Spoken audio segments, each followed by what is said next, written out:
Queridos, com muita alegria, saúdo a todos com a paz do Senhor. Quero aproveitar que estão sobre os vossos pés para ler o texto, o qual está no meu coração. Evangelho segundo escreveu São João.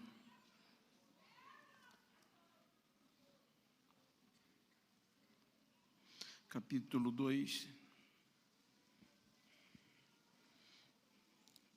versículos 45 e 46.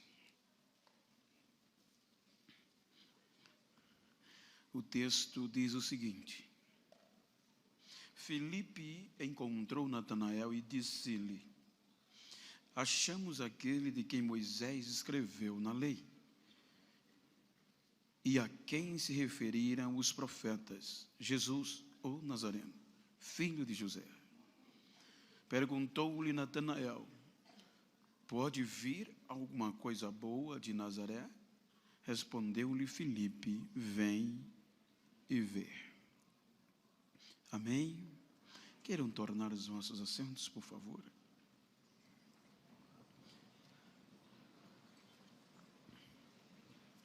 Quero agradecer a Deus pelo rico privilégio de poder estar esta noite participando deste congresso jovem, que para mim constitui-se uma honra ímpar,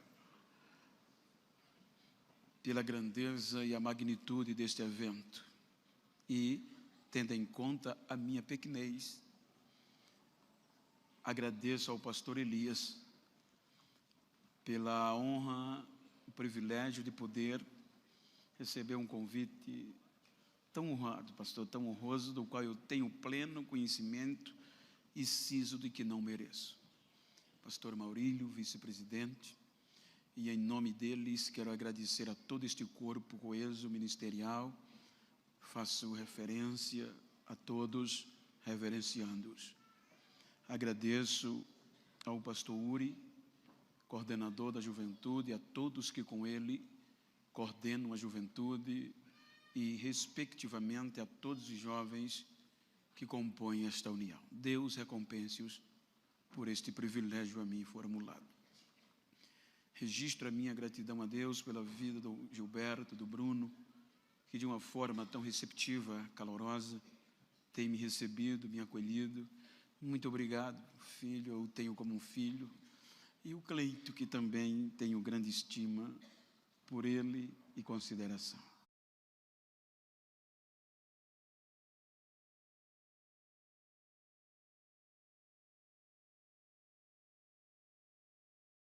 Me ver, Abraão, a Jeane estar ali, é melhor ficar sentado, né?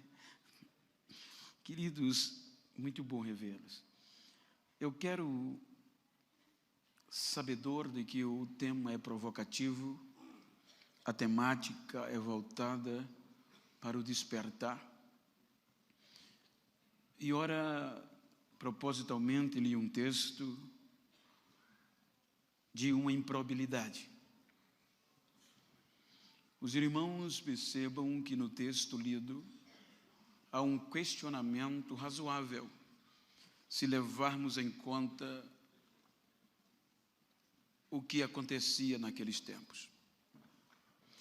A Bíblia nos mostra que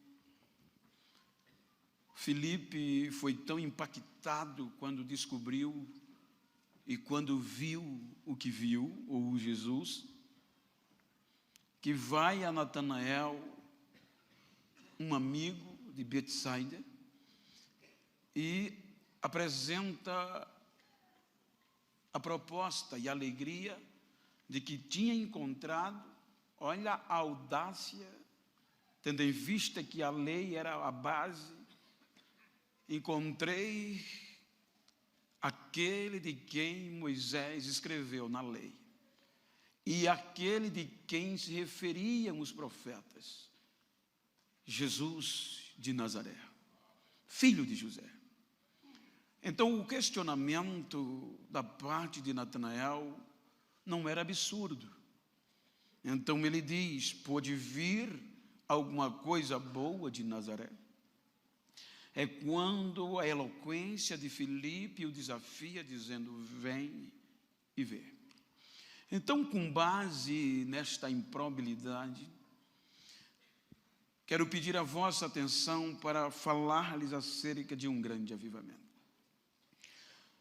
Para nós entendermos, permita-me contextualizar a Bíblia e a história através dos tempos. Somos sabedores de que quando o povo de Deus foi instituído, desde o Egito, os irmãos hão de convir, que se tornou um povo conhecido como hebreu. Um povo que foi morar em uma área que os próprios egípcios menosprezavam como pessoas sem terra fixa e sem identidade. Então, por anos, cerca de 430 anos, era a terra dos hebreus. Então, no contexto pós 430 anos, a Bíblia diz que Deus, através de Moisés, tira o povo do Egito, o povo que vivia entre pessoas, entre países que adoravam outros deuses. Então, por meio da credibilidade, da fé, era o único povo que cria em um só Deus, em um Deus que lutava, defendia, que cuidava dele. Então, a existência da época era natural que o povo vivia, na sua maioria, sobre uma liderança que dava-lhes alimento e que lhe protegia, como era conhecido os reis, até próprio faraó.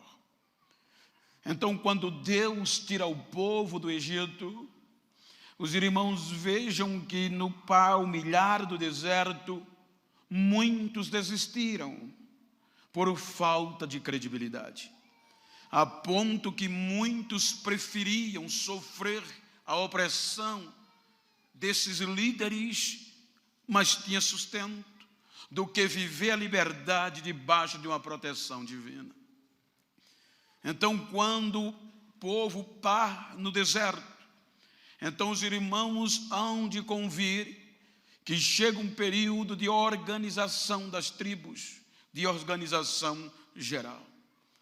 E nesta organização, a Bíblia diz que Deus escolhe os filhos de Levi como uma tribo central para viver no centro. E esta tribo seria responsável por manter viva a chama do amor e da justiça. Então, dentro da tribo de Levi, existia esta configuração divina. Era a única tribo no centro das outras, e ela estava sobre seus ombros este dever: manter viva o amor e a justiça. Quando o povo sai do deserto e quando o povo entra na terra prometida, então o povo já passa a não ser conhecido mais como hebreus, em um contexto geral, mas Israel.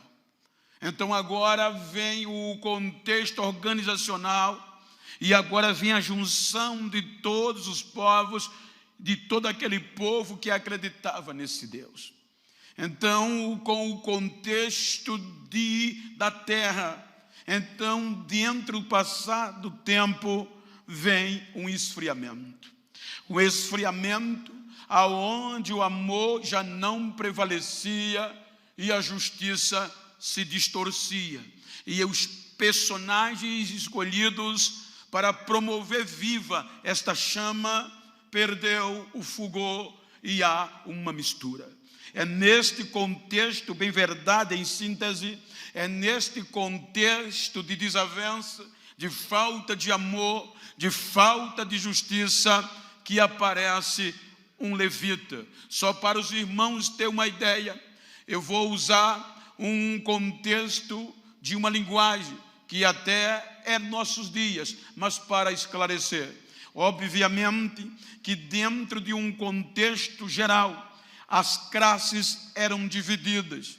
O sacerdote, o sumo sacerdote, só ele tinha palavra sagrada, só ele tinha uma ordem sagrada, era o mais sagrado e era o que se aproximava mais de Deus. Usando um termo atual, era parte do alto clero, e com isso vinha contexto descendo, e os irmãos vão entender lá na frente. É dentro deste contexto que agora surge lá atrás algo chamado Abacuque, que fazia parte do baixo clero, usando palavras atuais. Ou seja, dentro do contexto do alto clero, médio clero, baixo clero e o resto, e o povo da terra. Então estava o quê? O contexto, os homens mais limpos, mais puros, mais sagrados, que cercavam o sumo sacerdote,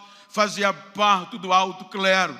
Ora, vinha o médio clero, os que ofereciam sacrifícios, mas tu cuidava do holocausto, e tinha o baixo clero, aonde estava o quê? Os escribas, os levitas, ou seja, os levitas eram parte do baixo clero, porque cabiam os levitas, eles cuidar das roupas dos sacerdotes, cuidar da água e obviamente da porta, e como também do contexto do louvor. Então isso era baixo clero, e com esse contexto era o que diz o contexto histórico que vivia Abacuque, com base no capítulo 3, que dá sentido, que é um cântico, é um louvor, é uma oração em forma de louvor. Então quando o amor, quando a chama no meio sacerdotal, que era responsável a isto, a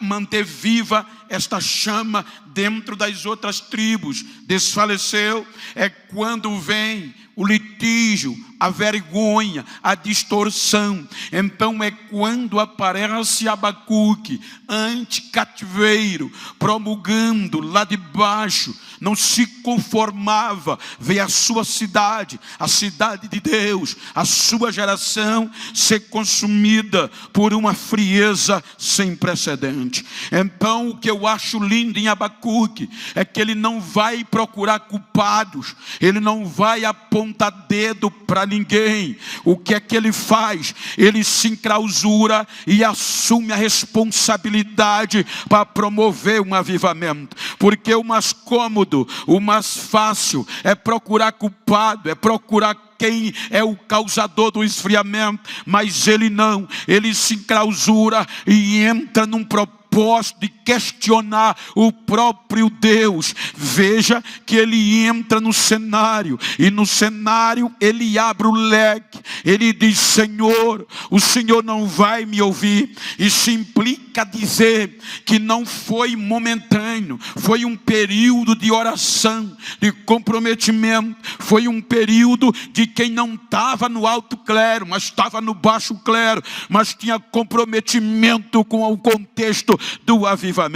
Então ele pergunta, ele ora, e Deus não responde. Então ele vai questionando, ao ponto que ele chega e diz: Senhor, até quando eu vou orar? E Deus não responde. Aí ele sai da oração e entra no desespero, entra no grito, no clamor, e Deus não responde. Aí ele se invoca na nossa linguagem e vai questionar Deus: Senhor, até quando eu vou orar e o Senhor não vai me ouvir? Até quando eu clamarei e o Senhor não vai me responder? O Senhor está vendo o que está acontecendo, o negócio está frouxo demais, porque está tendo contenda, está tendo litígio, não há mais amor, não há mais comprometimento, a lei se afrouxou e cada um está fazendo o que quer e ninguém toma providência, não estão nem aí para o que está acontecendo.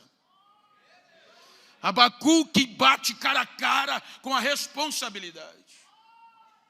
Será que nem o Senhor vai fazer alguma coisa?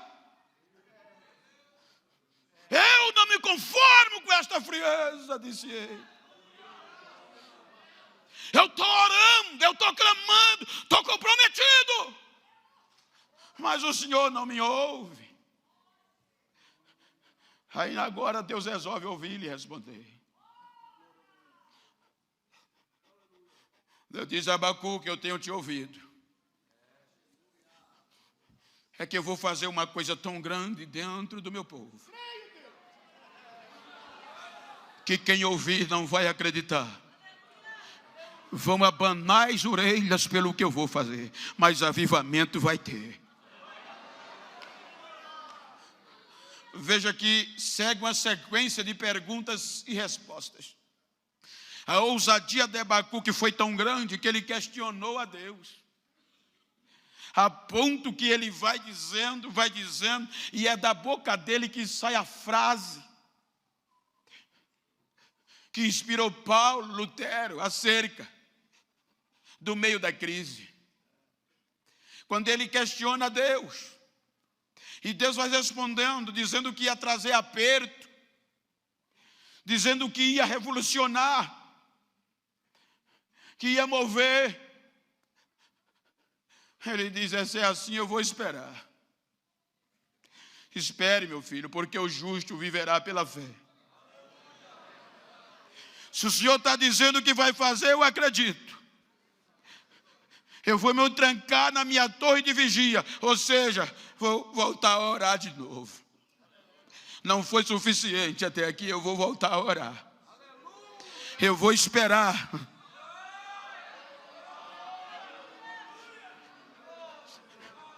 E Deus disse: vai ter aperto, mas eu vou fazer. Aí eu acho lindo que ele usa as maiores expressões de fé que um ser humano poderia usar. Veja que, crendo nesta providência divina por um avivamento, por um despertar, porque avivamento é estar vivo de novo. A gente muitas vezes entende que avivamento é pular, é correr, é saltar, é consequência, é bom. Mas avivamento, gente, é quando, por exemplo, você constrói uma casa, e quando você constrói que pinta, que é tudo bonitinho, quem passa na rua não passa sem olhar e tecer comentários positivos. Mas com o passar do tempo, o vento, a chuva, o sol vai deteriorando e vai perdendo o brilho. E chega um ponto que alguém passa e não vê mais, nem liga porque não chama mais a atenção. Aí é quando se toma a providência. Minha casa está tão deteriorada, eu vou avivá-la. Pega uma tinta, chama um reformador e começa a reformar e pintar. Aí quando está viva de novo, agora quem passava e não olhava, vai ter que entronchar o pescoço e vai ter que ver, queira ou que não, vai ter que ver. Então olha para quem está ao teu lado, diga: depois desse congresso, quem pensava que você estava sumido e apagado, vai ter que virar o pescoço e vai ter que te ver de novo.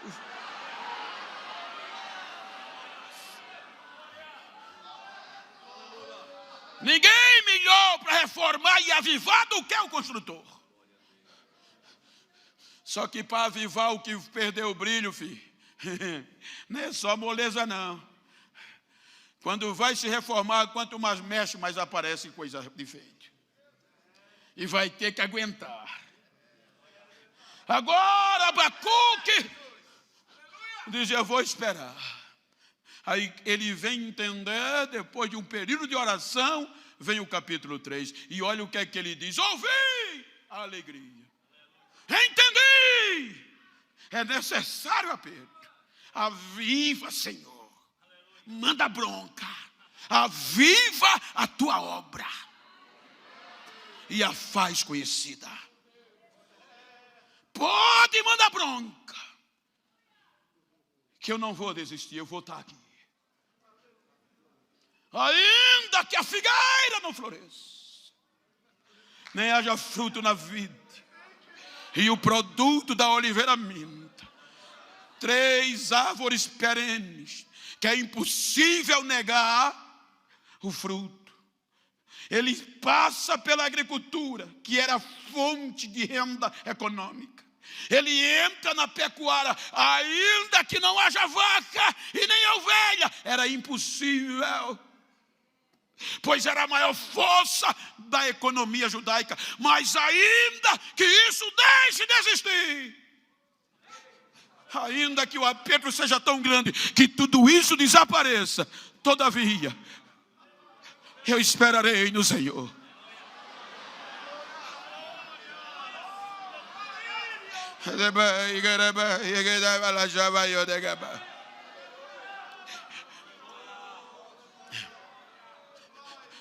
O aperto veio.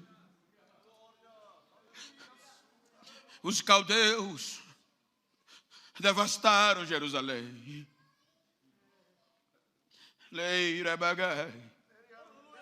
Quem via não dava mais valor.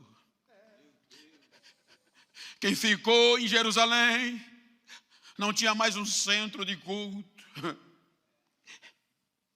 Agora não tinha mais baixo clero nem alto clero.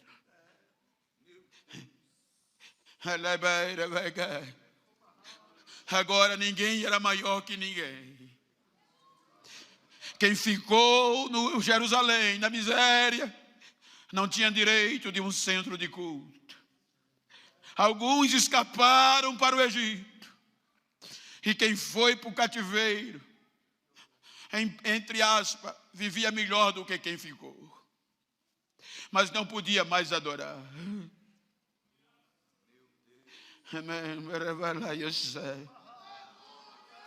Esqueceram do princípio básico do avivamento, o amor e a justiça. 70 anos se passaram. Eles voltam na esperança de recomeçar. Mas a história diz que os que foram para o cativeiro começaram a viver tão bem que parte não quis voltar. Lá eles aprenderam a prática de saber o comércio, de negócio.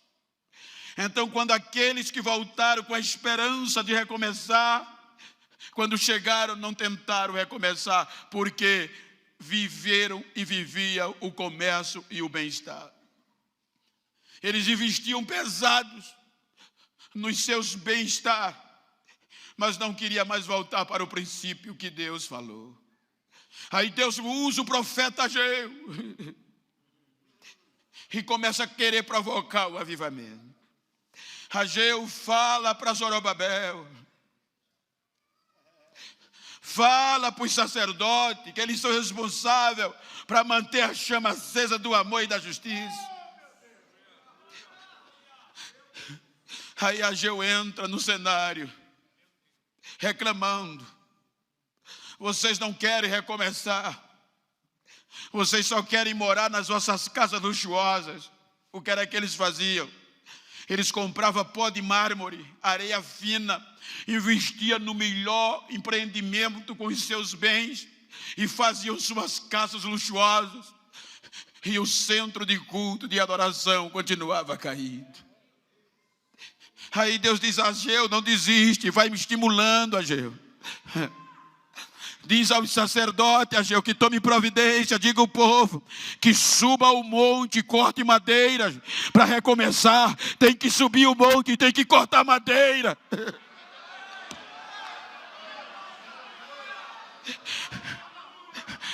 Tem subidores de monte aqui? Tem cortador de madeira? Mas, Senhor, talvez na planície tenha madeira, mas tem que subir o monte. Eu quero sacrifício, tem que subir o monte, tem que cortar a madeira de cima. Eles recomeçam, mas não à altura de um grande avivamento. E o questionamento de Abacuque pairava. Agora se escapam dos Babilônia, dos caldeus, e são levados. E agora já retornam pelo Médios e persas. Aí com o passar dos anos não tem mais liberdade. Aí vem o Império Grego Macedônio. O Império Grego Macedônio, forte, poderoso, predomina sobre todos. Com o passar dos anos, vem o Império Romano. O Império Romano aparece com uma pampa como nenhum outro, mas produz algo bom, político. Em cerca de 64 anos, antes de Cristo.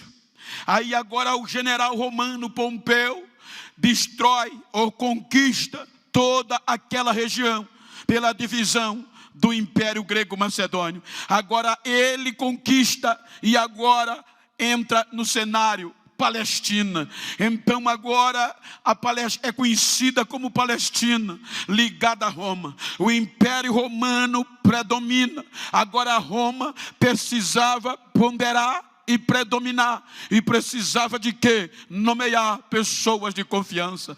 Tinha simplesmente um critério vindo de Roma. Qual era o critério?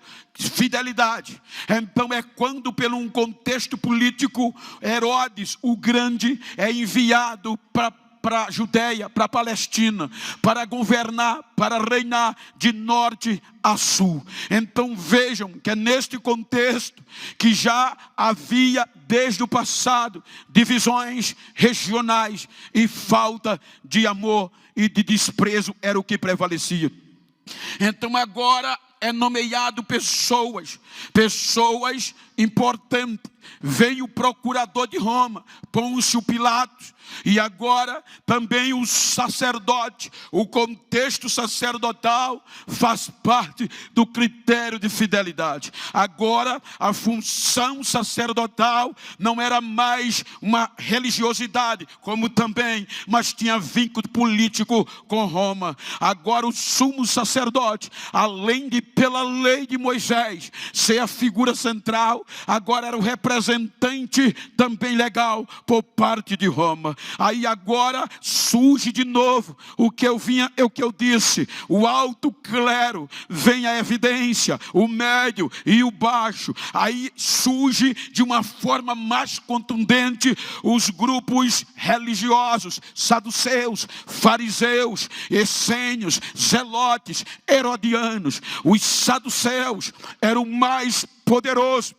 Por quê, pastor? O grupo dos saduceus eram a elite, só de grandes proprietários, de grandes comerciantes, judeus, formava o grupo dos saduceus. Eles que mandavam no culto, eles que mandavam lá dentro da igreja. Os fariseus eram responsáveis pela ordem pública e pela limpeza, pela pureza, tanto fora como dentro do santuário. Só que os fariseus, também judeus, família sacerdotal, mas já estava abaixo dos saduceus. Era uma classe rigorosa, era uma classe que pegava no pé da lei conforme eles mesmos interpretavam, e daí para frente vinha os outros. É aqui que a hora de surgir a justiça e o amor, eles não revigoram, porque agora tudo era voltado para um contexto político, para um contexto de interesse.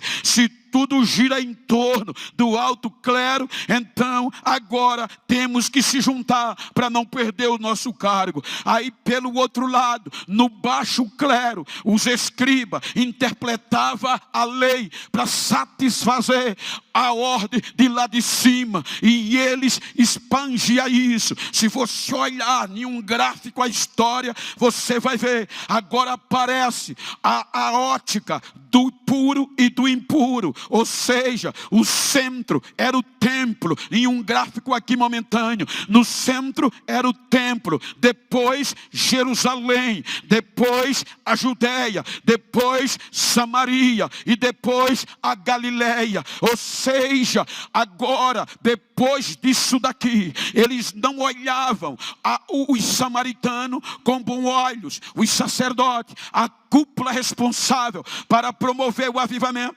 não via os samaritanos, porque eram judeus, mas não tão puros. Eles olhavam para os da Galileia, e era perigoso, porque a Galileia ficava na fronteira com os pagãos, com os sírio-fenícios, e a mistura de gentil, de pagão, com os judeus na Galileia, tirava a autenticidade religiosa dos galileus. Então, para a cúpula lá de cima, só só a Judeia, só a cúpula era puro. O resto não valia nada. O resto não tinha probabilidade espiritual. Abaixo de Galileia vinha o povo da terra. Eram judeus que não eram considerados puros. E depois vinha os pagãos. No meio dos impuros, eles colocavam quem? Os que não sabiam ler, os analfabetos, porque eles defendiam: se é analfabeto, não sabe ler a lei, e se não lê a lei, não é digno de ser puro. Eles consideravam maldito. Aí vinha cobrador de imposto, vinha cego, vinha aleijado, toda a escória estava abaixo da linha da pureza. Eles não praticavam a justiça entre eles mesmos. Então agora, quem quisesse ser alguém, quem quisesse ter algum predomínio espiritual ou um reconhecimento, tinha que agradar, tinha que fazer coisas para agradar a alta cúpula lá em cima, não no contexto espiritual, mas no contexto secular e no cotidiano. Aqui eles começam usurpar do direito da justiça. Diz a história que todo ano, quando havia os povos que eles achavam puros, e todos os judeus vinham agora para as grandes festas, o que eles faziam? Eles começavam a extorquir com a troca da moeda, porque o camponês que vinha da Galileia, que vinha da região abaixo da pureza, eles traziam moedas para ofertar, só que eles traziam moedas romanas, e quando eles depositavam, o templo não aceitava, tinha que trocar a moeda pela moeda do templo, uma troca, um câmbio. Então nesse câmbio, a turma de cima já sugava, já cobrava altas taxas, e os pobres voltavam mais pobres ainda. E agora só pode adorar, só entra no templo, impuro não pode entrar. Para eles, impuro eram os galileus, porque tinha as regiões predominantes: a Judeia, a Galileia, a Idumeia, Decápole, Samaria, eram regiões, mas para ele só a Judeia prevalecia. A Galileia é um bando de impuro, dizia ele, não são crente não, então de lá nada bom vem, ali só tem impuro, nunca vai surgir algo dali que preste para nada. Então eles começaram a decompor, começaram a usufruir do que não lhe era necessário, esqueceram o princípio do avivamento, o amor e a justiça, conforme Deus determinou.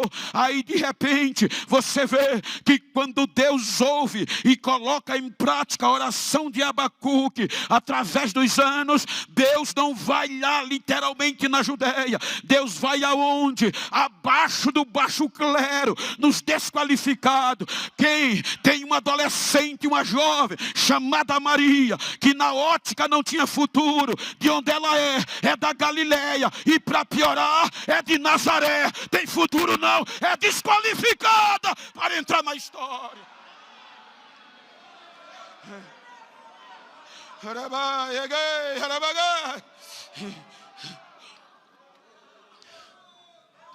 Gabriel vem do céu,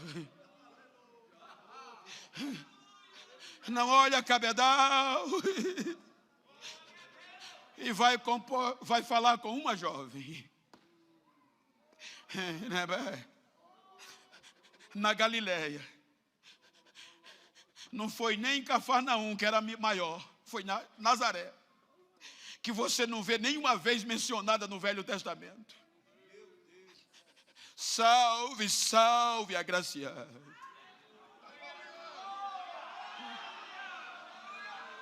Na ótica humana era desqualificada para esse avivamento. O Senhor é contigo. Ela ficou tão assustada, que não era comum, que gritou: que saudação é essa? Quem está falando comigo? Ela se assustou. Aí Gabriel diz: não tenha medo, Maria, calma. Sou eu, enviado da parte de Deus, para trazer um desafio para você.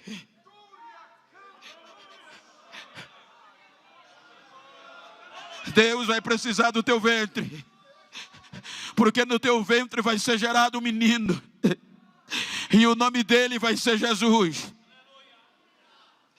e Ele vai estabelecer o trono de Davi para sempre. Mas como vai acontecer isso? Eu nunca conheci homem nenhum. Se preocupa não, Maria. Gente, nas entrelinhas, tem um desafio muito grande. Para Maria aceitar, não era só a presença do anjo. Era perder a própria vida e renunciar a tudo. Primeiro, a morte. A lei dizia, se uma moça cometesse adultério, fosse vista grávida, ela tinha que morrer apedrejada.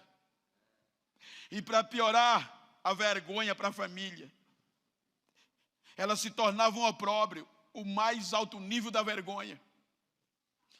Segundo, era noiva, já estava comprometida. Se aceitasse aparecer grávida sem ninguém saber, era adultério.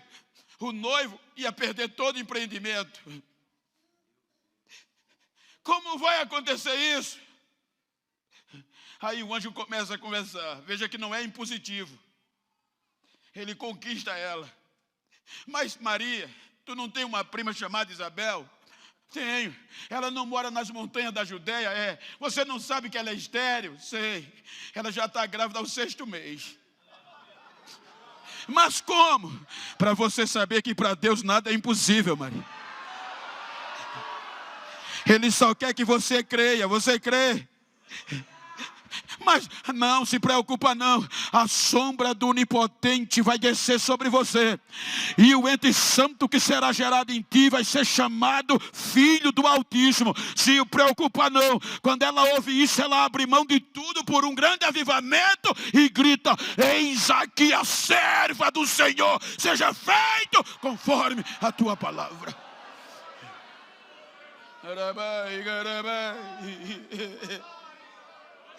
Esse tema custou caro, gente. Quando o anjo vai embora, a Bíblia diz que depois de poucos dias antes do bucho crescer, a curiosidade vem. E a curiosidade faz com que ela saia de Nazaré e vá para a Judeia visitar a prima Isabel, para comprovar, será que é verdade?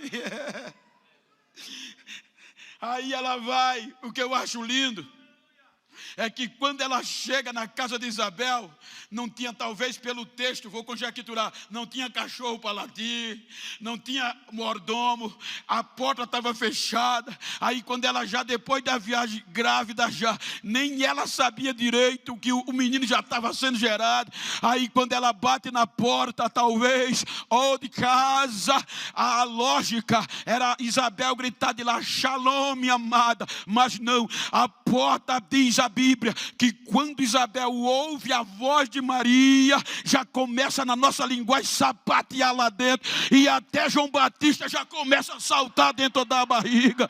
Quando ela abre a porta, Isabel já confessa tudo e já diz: que alegria é essa? Eu não sou merecedora de vir me visitar, a mãe do meu Senhor. Quando eu ouvi a tua voz, a criança saltou no meu ventre.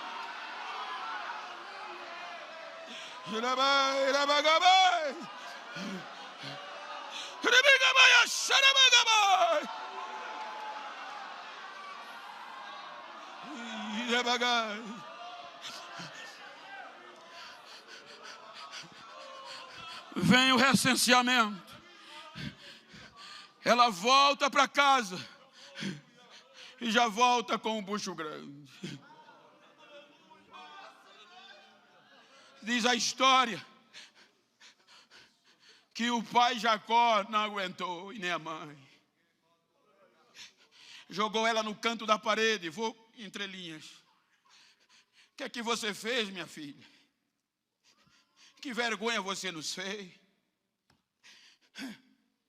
E ela não podia dizer nada, gente. Uma das coisas que eu acho lindo é que às vezes você vê alguém, gente, e é comum a gente se espelhar nessas pessoas. Eu ouço muitas vezes jovens pedindo ajuda. Ligam para mim, mandam mensagem, até me abordam pessoalmente. E diz: pastor, o senhor é minha inspiração. Quando eu crescer, eu quero ser como o senhor. Mas eu nunca vi ninguém me dizer: pastor, o senhor é minha inspiração. Quando eu crescer, eu quero ter passado por onde o senhor passou. Tem coisas que não dá para falar do que Deus quer. Humilhada. Agora vão te apedrejar. E a notícia chega na casa de quem? De José, o noivo.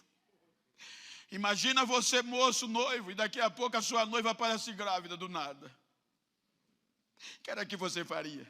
Ia lá dizer: meu amor. Veja que pela lógica era para José procurar os sacerdotes e ela já sair dali para ser apedrejada. Mas a Bíblia diz que porque José a amava, intentou deixá-la secretamente. Não vou dizer nada, para não detratar ela. E já vai dormir pensando nisso. Quando é de noite, Gabriel aparece a ele. E diz: José, não temas tomar Maria como tua esposa. O que dela está gerado é obra do Espírito Santo. O menino vai nascer e você vai dar o nome dele de Jesus ou Emanuel. E ele vai salvar o povo dos seus pecados. Ou seja, ele vai, na nossa linguagem, ele vai trazer o avivamento que Israel precisa. Ele vai trazer este avivamento. José nem amanhece o dia, já está na porta do sogro, assumindo. O menino vai para o recenseamento. Que era o recenseamento? É que como Roma predominava, e a fidelidade dos sacerdotes da Judéia para Roma eram os impostos, e então, geralmente, eles faziam o recenseamento para medir se os impostos estavam correspondentes ao crescimento da população. Era tudo interesse. Aí agora, ele fazia o recenseamento. Aí sai para cumprir o que está escrito. Ele sai de Nazaré e vai para Belém. E lá foram fazer o recenseamento. Aí lá o menino nasce. Veja que quando Jesus nasce, eles já queriam abafá-lo logo no nascimento. Foi quando os magos apareceram e disseram a Herodes: onde nasceu o rei dos judeus? Herodes, um rei, segundo a estrela nos guiou. Aí Herodes desencadeia uma perseguição implacável. Todas as crianças com menos de 2 anos para baixo, tem que ser morto, com medo da ameaça política. Aí o anjo vai a José e diz: Herodes quer matar o menino. Na nossa linguagem, para o tema, para enfeitar, como diz, para dar entendimento. O Herodes já quer abafar o avivamento que Abacuque pediu e ainda está esperando. Ou seja, agora imagine, por que o Senhor está dizendo isso? Porque Abacuque foi um profeta anticativeiro, bem perto do cativeiro, e Deus disse a Abacuque: eu vou usar os caldeus. E depois que os caldeus entraram, Jerusalém ou Israel não foi mais o mesmo nunca até aqui. Aí Herodes disse: vou matá-lo. O anjo disse: vai para o Egito. 2 anos, o anjo vai no Egito e diz: volta. Herodes já era, ele já morreu. O grande já desapareceu. Quando Jesus volta para Nazaré. Veja que ele não vai para a Judéia, volta para Galileia. Quando ele volta para Galileia, era tão improvável sair alguma coisa boa de lá, que ele passa mais 6 anos, ou seja, 8 anos. Foi com 2, voltou com 4, e agora com mais 8 anos. Ele está esquecido no anonimato. A Bíblia não fala nada. Quando ele completa 12 anos de idade, era uma data que a gente chama de adolescente, mas para o judeu não, era uma data que se tornava homem, apto a participar das reuniões. Era um jovem de 12 anos. Aí qual era a prática? Era que a prática diante da elite, diante do baixo clero, onde estava entronizados os escribas, qualquer pessoa dinâmica, qualquer pessoa que era metida e inteligente, eles ortogavam ser da Judéia, porque na Galileia, lá no fim dos impuros, não tinha ninguém inteligente para eles, e isso era comum. Aí no dia da festa, Maria e José terminam a festa e perdem o menino. Procuram, depois de 3 dias, lembram, vamos no templo. Quando chega no templo, é justamente quando ele está sendo sabatinado. Ou seja, se for inteligente, tem futuro. Aí a Bíblia diz que os doutores, os escribas, vou conjecturar, o menino com 12 anos sentado na frente, e os escribas faziam a pergunta: você vai ser sabatinado. Quanto mais você responder, mais grau de crescimento você vai ser. Tá bom? Tá. Vai perguntando aí. Aí os escribas perguntavam, Jesus na lata, pá, dava a resposta e ainda dava a interpretação. Perguntava o outro mais inteligente, pá, na lata, ainda dava a interpretação. Aí eles olharam para o outro e disseram: meu Deus, de onde vem tanta sabedoria? Esse menino tem futuro. De onde ele é? Da Galileia. Acabou ali. É da Galileia, é da Nazaré, é. Abafa. É assim? É de Nazaré, é. Abafa. Gente, isso é lógico. Não precisa ser entendido. Até hoje predomina. Qual a faculdade? Eu conheço pessoas norte-americanas que, quando se destaca na faculdade, as autoridades vêm, o governo vem e diz: não, esse aqui é superdotado, vamos investir. Não é verdade? Tem criança no nosso Brasil que é tão superdotado, tão inteligente, que começa a estudar, já ganha uma bolsa para uma universidade maior. Você já viu menino de 14, 15 anos, já promovido a ser doutor, é superdotado. Mas aqui foi tão, o povo da Galileia era tão desprezado, que quando disseram ele é de Nazaré, abafa. Tem futuro não.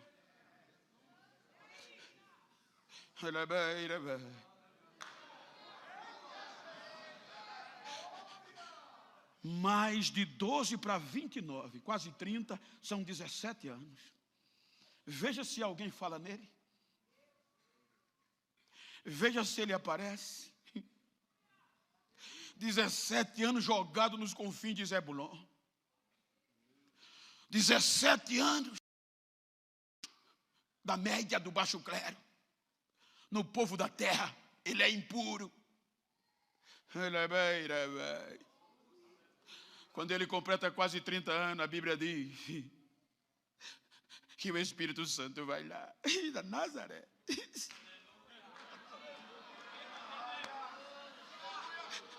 Diga para quem está ao seu lado: esse mesmo Espírito ainda procura improváveis.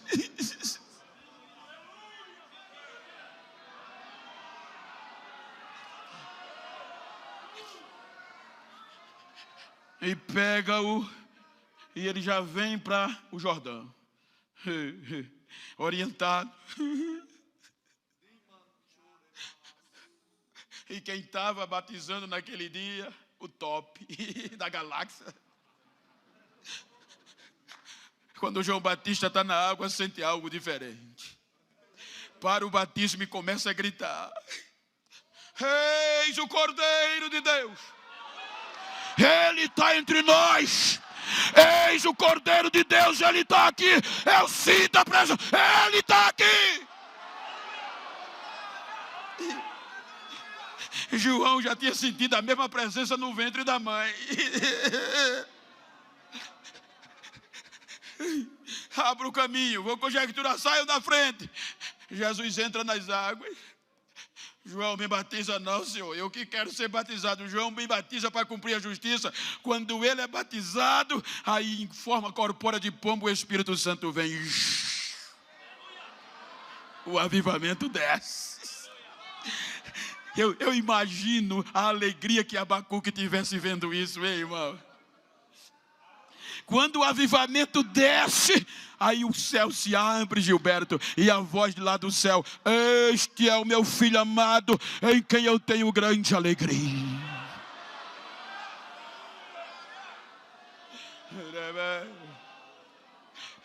ele já sai da água cheio, diz a Bíblia, do Espírito Santo. E agora ele não vai, não era hora, eu costumo lembrar disso aqui, se eu pudesse eu pregava isso aqui todo dia, toda hora. Agora não era a hora, né, de aproveitar. Olha o que o texto diz, ele sai das águas cheio do Espírito Santo. Papai falou com ele, não era a hora dele bombar agora? Aí o Espírito Santo pega ele e leva para o deserto. Avivamento não é rodar num pé só não, filho. Avivamento não é ser famoso não. Ele poderia ser levado para Jerusalém e bombar. Mas diga para quem está ao seu lado, quer avivamento? Antes de Jerusalém, tem um desertinho para passar.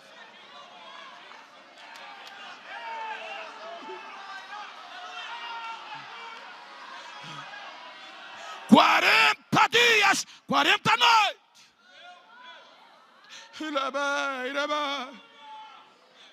Vence Satanás. Olha que proposta, gente. Para vender a dignidade. Eu tenho medo até hoje. O inferno tenta de tudo para tirar disso dele. Leva ao mais alto monte do templo, o pináculo, a mais alta altura. E o inferno faz a proposta, o diabo abre mão de tudo, gente. Diz, olha aí, ó, tudo é meu. Eu estou disposto a dar a você. Olha que proposta. Às vezes a gente se vende por tão pouca coisa. Eu te dou tudo, porque é meu, se você me adorar. Era muito fácil, não precisava, só era se agachar. Ele olha para Satanás e diz, está escrito, Satanás, só o Senhor teu Deus adorarás e só a Ele servirás. Eu não me vendo. A Bíblia diz que Satanás vai embora. Agora os anjos vêm, o alimenta. Que hora boa de abafar agora. Cheio do Espírito Santo. Venceu Satanás. O mais prático agora eu vou entrar em Jerusalém e vou mostrar quem eu sou. Mas a Bíblia diz que depois disso, ele volta para o interior. Volta para Nazaré, para a região da Galileia. Era a hora de cobrar grandes cachês. Eu bati de cara com Satanás e ele correu. Então uma noite é tanto. Era a hora de arrebentar. Mas ele volta para o interior, para a origem.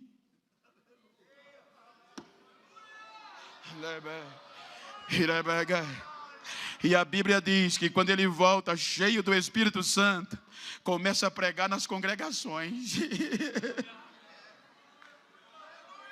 Mas você é o cara, é hora de bombar. Não chegou a hora ainda não, vou continuar como eu era. Uma coisa, eu digo como experiência.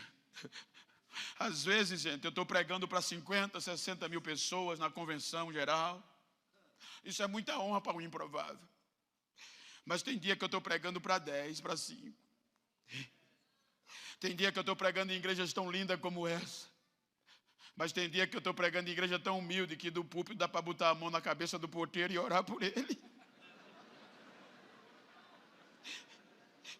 E às vezes quando eu estou pregando num lugar como esse, o Espírito Santo me enche.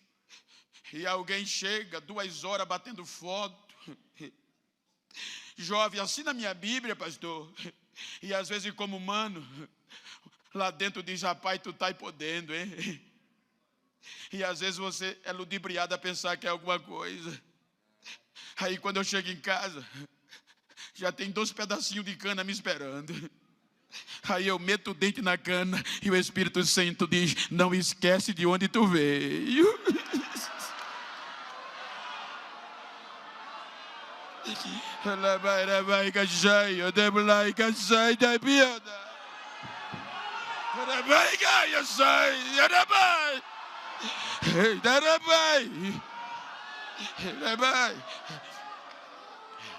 Ele volta para a origem.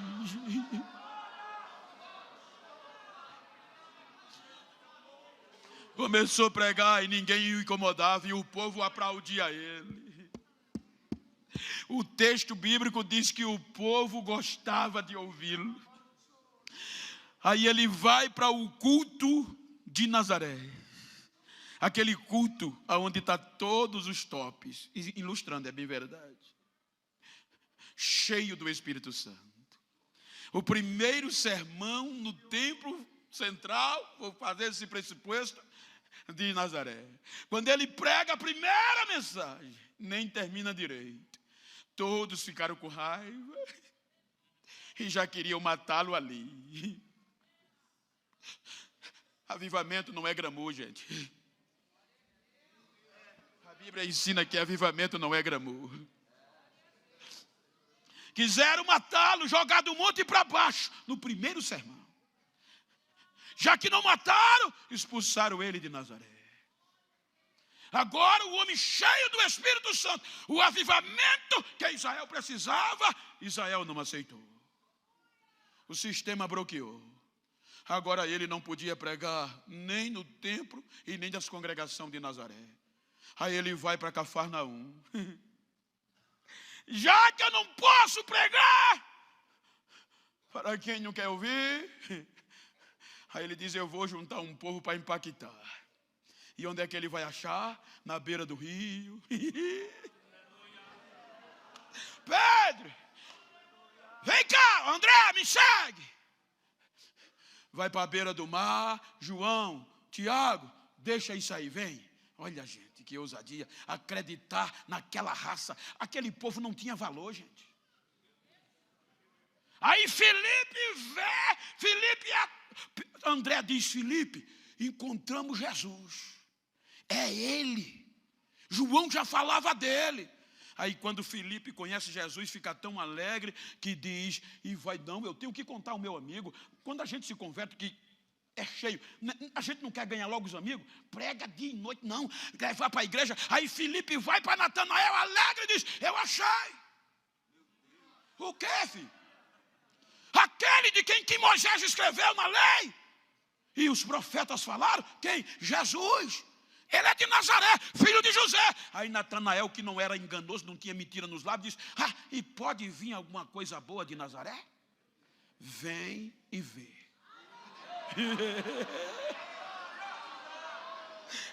Quando Natanael conheceu Jesus, não largou mais. Aí agora, Jesus junta 12 improváveis. E o bonito é que o avivamento começa pela Galiléia. Ele é convidado para um casamento de pobre. Que de rico não faltava vinho não, sabia? Era casamento de pobre. Aí acontece o primeiro milagre. Transforma a água em vinho. Aí no outro dia, o bum começou a dizer, o Jesus que era da Nazaré, que expulsaram ele, está em Cafarnaum. Rapaz, ele fez ontem um negócio que nunca a gente viu. Transformou água em vinho. E o melhor, o vinho era o melhor que tinha no final. Aí a notícia começou. Aí agora ele, olha, o outro lado lá, a elite que tinha perdido esse avivamento, o amor e a justiça, que só valorizava o alto clero, quem tinha nome. Pode olhar que eles faziam tudo certinho. O culto era na hora certa. De manhã, meio-dia e de noite. Eles entravam, o cego, o coxo, o morto. Não acontecia nada. E era normal isso. Mas o avivamento, quando explodiu na Galileia, aí a notícia começou a expandir. Aí a notícia chegou no sul. Rapaz, a Galileia está virando. A Galileia está mudando. O que é que está acontecendo? Tem um tal de Jesus de Nazaré que está arrebentando lá.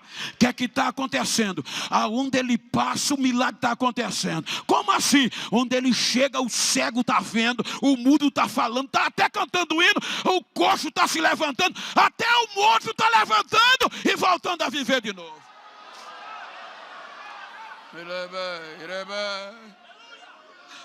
E ele está vindo aí para o sul. Ai, Aí o povo, quando ouvia, já pegava os coxos, os doentos, os endemoniados. Ele está vindo, tá? Antes dele chegar, já botava na beira da estrada. Ele vai passar aqui com o grupo dele. Vai ter avivamento, vai. Quando ele passava, diz a Bíblia, ele curava a todos e expulsava os demônios. E o nome dele era publicado.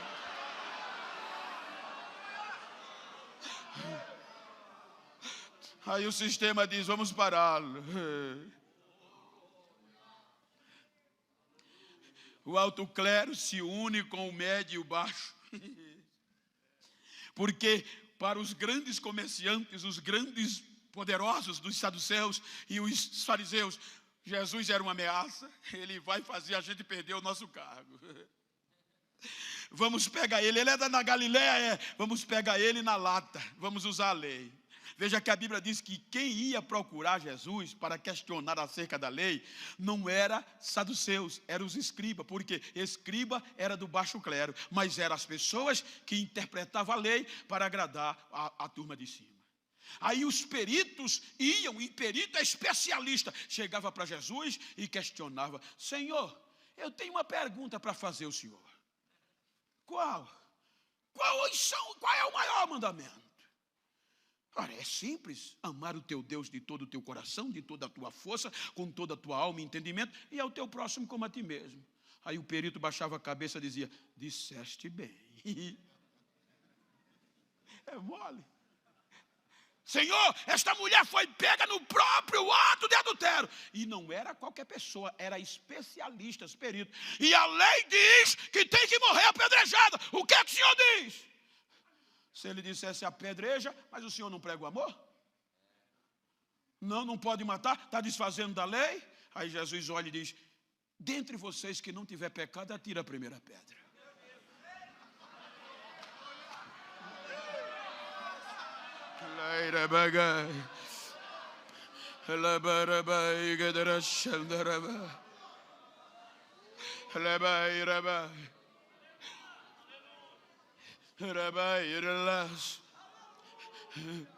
E agora diz a Bíblia, decidiram matá-lo, porque matando ele, acabava com essa história. Mas antes de sancionar, disseram, vamos tentar outra coisa, o quê? Vamos denigrir a imagem dele. E começaram a espalhar, gente, porque os saduceus e os fariseus eram elite. O povo se espelhava nele. E disseram, vamos dizer, espalhar que quem seguia esse Jesus é miserável, é vergonha. E isso predominou. Veja que quando isso se espalhou, foi tão forte que chegou aos ouvidos e impactou os discípulos. Pode olhar que só quem andava com Jesus de dia eram os discípulos ou abaixo do baixo clero, só ralé. Era coxo, era analfabeto. Não é à toa que João lá na frente, na revelação, ele quebra isso, ele diz, bem-aventurados os que lê. E também, porque para os puros, que ele dizia, só era limpo quem lhe sabia ler. Aí agora qual era? Quem era que tinha coragem de dar a cara para bater com Jesus? Os analfabetos, os improváveis. Quem pensava que era alguma coisa, que acreditava, mas não tinha coragem de botar a cara de dia, ia aparecer de noite com Jesus, porque o sistema não via. Aí chegou a hora que Jesus bateu de frente. Veja que isso foi tornando tão forte, que Jesus, como disse Cleito, percebeu que estava o povo murmurando e desanimado. Aí Jesus reúne e diz, vocês querem mesmo me seguir? Vocês acreditam mesmo que eu sou? Então vocês vão ter que renunciar a vocês mesmos. Vocês não vão ligar para status. Vocês vão perder nome, vão perder privilégio. Mas tome a cruz de vocês de cada dia e venham. Porque uma coisa eu digo a vocês, se qualquer um de vocês se envergonhar de mim, das minhas palavras, eu também vou me envergonhar dele diante do meu Pai e de seus anjos na sua glória. Aí agora, a tática dos fariseus não funcionou, porque agora era que o número crescia. A notícia impactava: está crescendo. O povo não está deixando ele. Então resolveram matá-lo. Se a gente matar ele, acaba com essa história.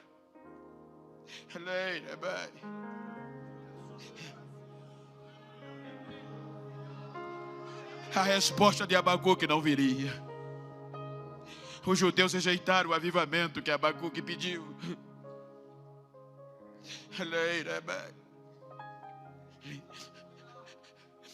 Prenderam ele.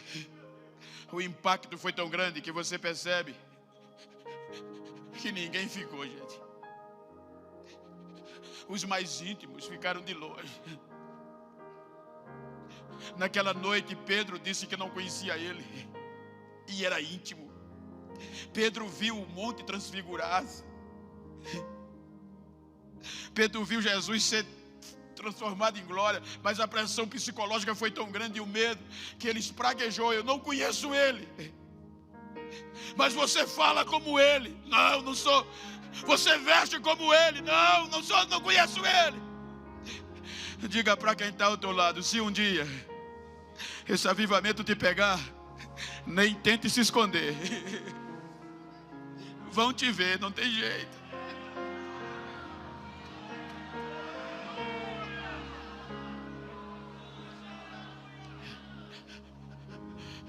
Levaram Jesus à cruz. Para piorar e desanimar todo mundo, sepulta-o. Coloca aquela pedra na tampando o túmulo e lacra com o selo imperial. Ninguém podia tirar o selo do império. Era morrer. E para piorar, colocaram soldados para vigiar, porque os sacerdotes tinham medo. Segundo dia, a notícia se espalhou: acabou. Tem mais essa história de avivamento não. O improvável continua improvável. O alto claro é quem vai continuar desfrutando. O segundo dia foi tão trágico que muitos desistiram. Aí vem o terceiro dia.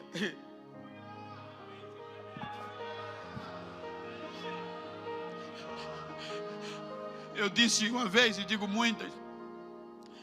Os irmãos estão aqui bem pertinho. E eu ouvi. Estava no hotel. E me falaram e eu fui ver. No máximo que passou no carnaval aqui no Sambódromo aqui. O que bombou na net e nas redes sociais. E como também nas redes televisivas.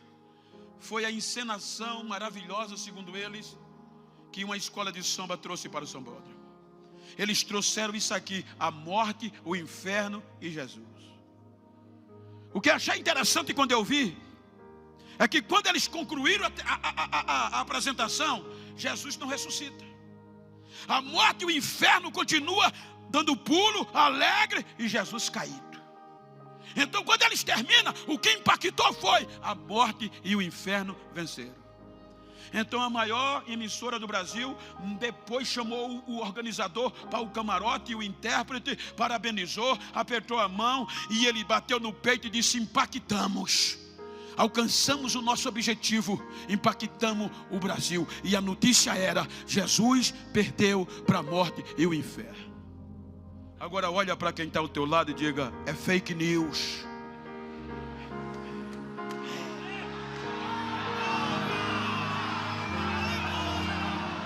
Manhã do terceiro dia, o lacre foi quebrado, a pedra removida, e o anjo disse: ele não está mais aqui, já ressuscitou.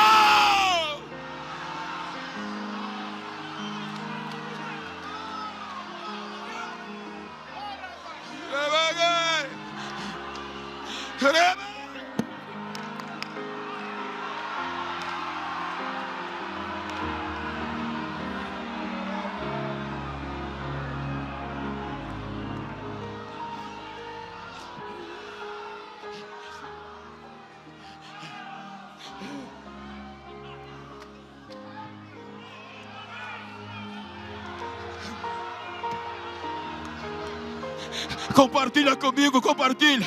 O meu corpo está fervendo aqui. Quem tem línguas estranhas, fala em línguas estranhas. Quem não tem, seja batizado agora. Recebe a unção, recebe a unção, recebe renovo, recebe renovo.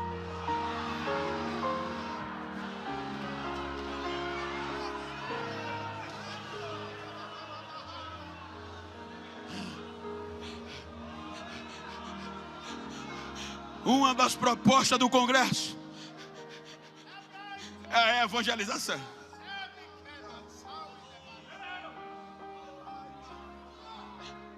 Um crente avivado não deixa ninguém para trás. Jesus ressuscita, terceiro dia. E a Bíblia diz que 2 discípulos, que não está nem entre os 12, Cleópatas e o outro de Emaús, terceiro dia, perderam as esperanças, por causa do temor do sistema e das ameaças. Arrumaram a mala e desistiram. Foram para casa. Saíram de pé de Jerusalém para Emaús, 12 a 11 quilômetros. Agora Jesus ressuscitado, gente.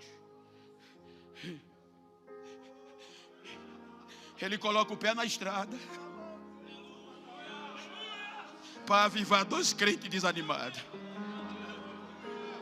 Ele vai de pé, gente.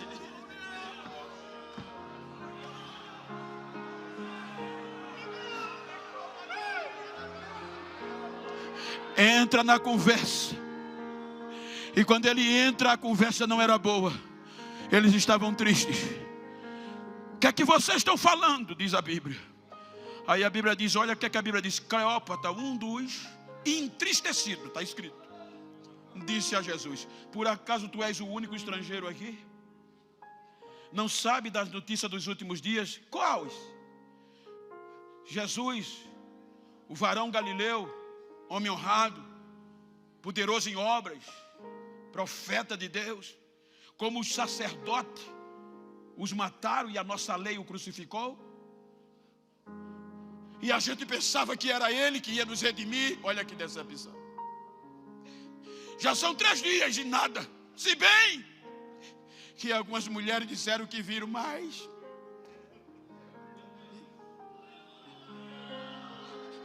Aí Jesus diz: oh, como vocês são duros de entendimento. Vocês não leram que era necessário que o Cristo padecesse para entrar na sua glória? Aí a Bíblia diz que ele começou a pregar de Moisés até a ressurreição. Aí a noite veio, o dia caiu, o sol se escondeu. Aí chegaram em Emaús, aí os discípulos chegaram na aldeia e entraram. Aí Jesus vai passando direto. Aí a Bíblia diz, eles constrangeram a Jesus ficar, porque era perigoso andar de noite. Senhor, ô moço, não, eles não reconheceram. Moço, já é tarde, o dia já declinou. É perigoso andar sozinho. Fica esta noite, amanhã o senhor vai. Insistiram e Jesus parou. Aí entra na aldeia e entra na casa. Vocês têm alguma coisa para comer? Tem um pãozinho aqui, traz aí. Num detalhe, no partir do pão. Segundo alguns historiadores, diz que quando Jesus pegou o pão que partiu, aí os discípulos viram o buraco do cravo. Aí um olhou para o outro e disse: é o mestre, é o mestre. Quando voltaram, ele não estava mais. A gente bem que pensava, quando ele falava, o nosso coração queimava e ardia. Esqueceram o medo, se encorajaram, pegaram coragem e na mesma noite, diz a Bíblia, pegaram a estrada e voltaram para Jerusalém, para onde estavam os outros, e já chegaram pegando fogo. Ele está vivo, ele está vivo, ele está vivo, ele está vivo.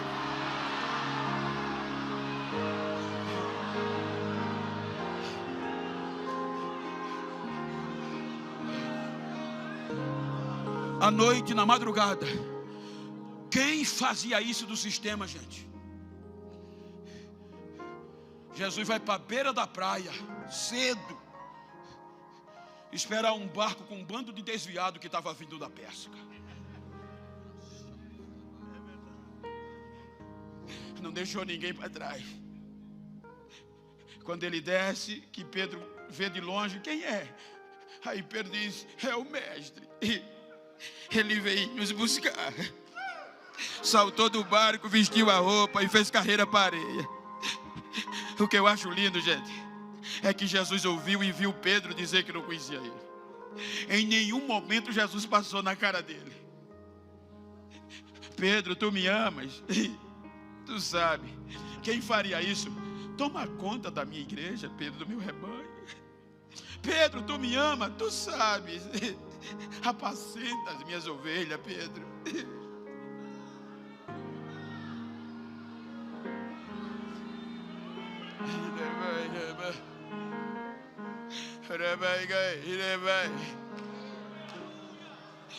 Ele foi atrás de um por um.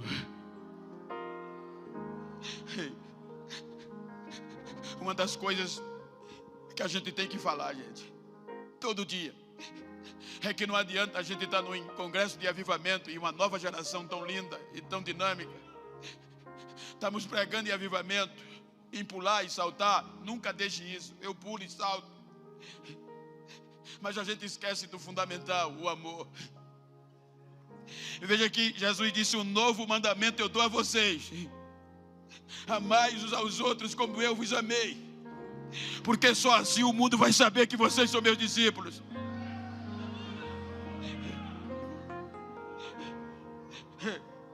A gente muitas vezes está aqui ralando, falando de evangelizar amor. Não estou criticando, é um negócio construtivo, uma crítica construtiva.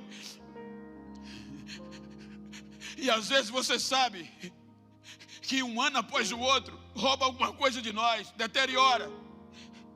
E você sabe que não é fácil você estar aqui. Nós somos bombardeados todo dia. E a hora a gente se fere. Nós não somos perfeitos. Quer ver? Tem alguém perfeito aqui? Não tem. E o que acontece mais é quando alguém se é ferido e cai. A primeira coisa que a gente faz é excluir. É tirar do conjunto. Jesus tirava o erro sem mexer com a pessoa.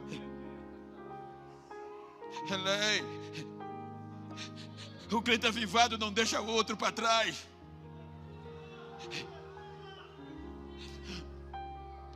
Eu conheço lugares, igrejas, que o crente é proibido de dar a paz do Senhor a quem se feriu, a quem caiu.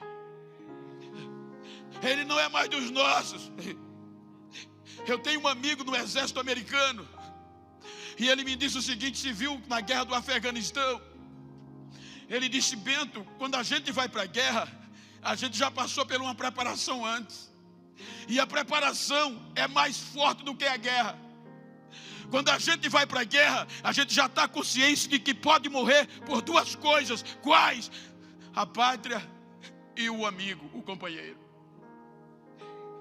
Quando eles vão para a guerra, já vão dizendo, se possível for, eu morro por você. E o outro diz, e eu por você. Ele disse, Geno, tem hora aqui na guerra, alguns companheiros pisam numa bomba minada, num campo minado, a dinamite explode, Bento, que o corpo do soldado sobe, e quando cai, já cai sem as duas pernas, parece que não presta mais para nada. Mas a nossa preparação diz, ainda está respirando, tá? Coloca no ombro e leva para o acampamento.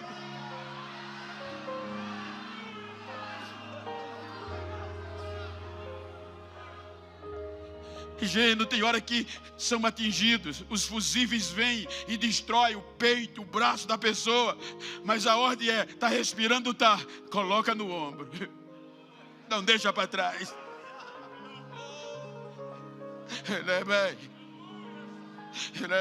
Fique de pé, por favor.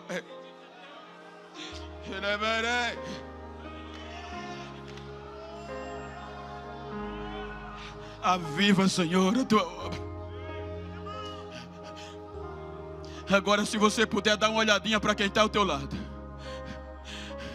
Me ajuda aqui, Uri, por favor, pastor, me permita. Olha para quem está ao teu lado assim, se for do mesmo sexo, melhor ainda. Olha para ele aí, olha para ela. Vira assim para ele e diga, não quero nem saber. Estou nem aí como você chegou nesse congresso. Quero saber como você vai sair dele. Diga: vou sair renovado, vou sair avivado, amando mais. Diga: me faz um favor, se depois desse congresso tu encontrar alguém que pensou que eu tinha morrido, que eu estava desaparecido e tinha ficado para trás, diga a ele que ele quebrou a cara, porque se depender de mim, você não vai ficar para trás. Diga a ele: se depender de mim, você não vai ficar para trás. Abraça ele.